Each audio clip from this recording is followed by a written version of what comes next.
Assalamualaikum warahmatullahi wabarakatuh, teman-teman semua. Saya Zahra Aulia Parmani. Baiklah, pada video kali ini kita akan membahas tentang konsep pengembangan sumber daya manusia. Pasti banyak pertanyaan, apa sih pengembangan SDM dan apakah penting pengembangan SDM? Tentunya penting. Apalagi banyak dari mahasiswa-mahasiswa di perguruan tinggi yang akan wisuda dan tentunya para lulusan tersebut akan mencari pekerjaan atau membangun usaha sendiri. Untuk mencari pekerjaan atau membangun usaha sendiri tentunya diperlukan kemampuan dan keterampilan. Biasanya untuk mendapatkan pekerjaan tentunya organisasi atau perusahaan mempunyai kriteria dan ketentuan-ketentuan untuk mengisi lowongan pekerjaan tersebut. Apakah kemampuan dan keterampilan para peserta sesuai dengan kriteria dan ketentuan-ketentuan yang berlaku? Untuk itu, pada video kali ini kita akan membahas konsep pengembangan SDM atau sumber daya manusia. Simak sampai akhir ya. Baik, kita masuk saja ke pembahasan pertama, yaitu pengertian pengembangan SDM.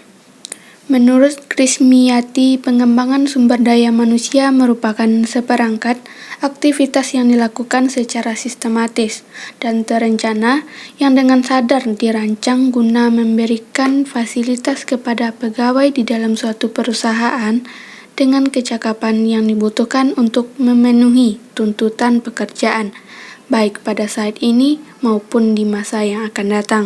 Sedangkan menurut Tarigan dan Nasution, pengembangan sumber daya manusia merupakan suatu proses persiapan individu untuk melaksanakan tanggung jawab yang lebih tinggi yang berkaitan dengan tugas dan fungsinya di dalam perusahaan, yang dilakukan melalui peningkatan kemampuan intelektual untuk melaksanakan pekerjaan yang lebih baik.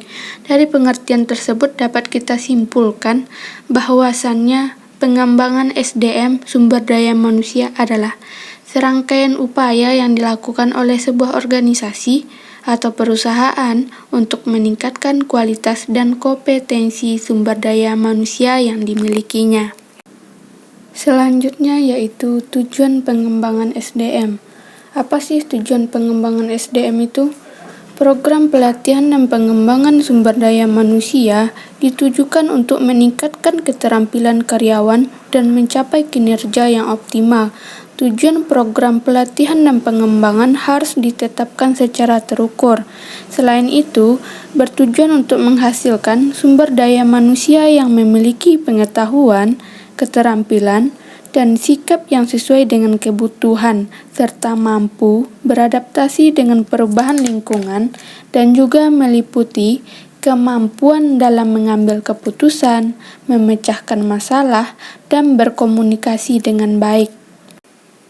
Selanjutnya yaitu adanya proses pengembangan SDM, yaitu ada 5 proses. Yang pertama yaitu analisis kebutuhan, yang kedua desain program, yang ketiga mengembangkan materi program, yang keempat implementasi program, yang kelima evaluasi efektivitas program. Apa sih maksud dari kelima proses tersebut? Yaitu yang pertama yaitu analisis kebutuhan, yaitu bertujuan untuk mengidentifikasi kebutuhan pelatihan yang dibutuhkan oleh karyawan untuk mengisi pekerjaan baru di masa yang akan datang. Sedangkan yang dimaksud dengan mendesain program, yaitu pada saat mendesain program, keseluruhan program pelatihan dan pengembangan harus diuraikan dengan jelas dan detail, termasuk di dalamnya anggaran, analisis teknologi yang akan digunakan untuk pelatihan dan pengembangan sumber daya manusia.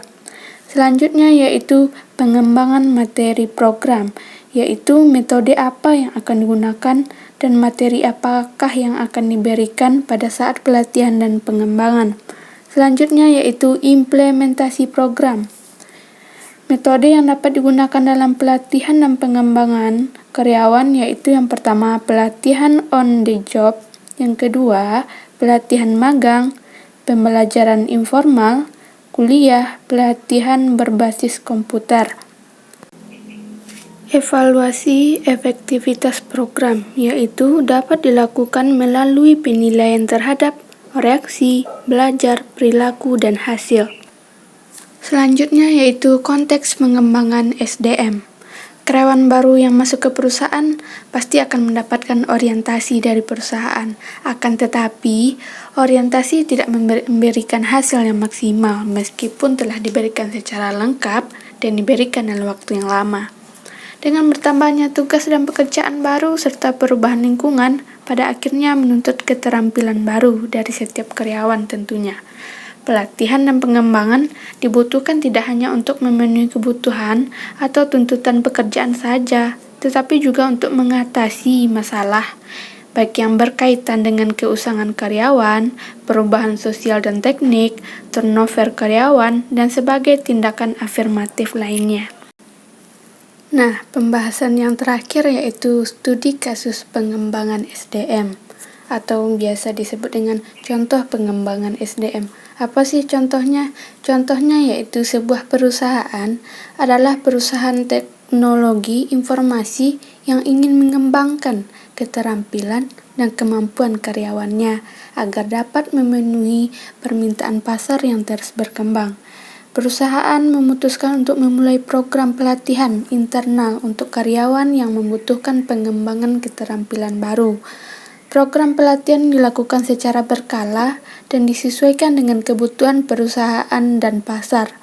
Selain itu, perusahaan juga mengirim beberapa karyawan untuk mengikuti kursus atau pelatihan eksternal untuk memperoleh sertifikat tertentu, sehingga dapat meningkatkan kompetensi dan kredibilitas perusahaan di mata klien.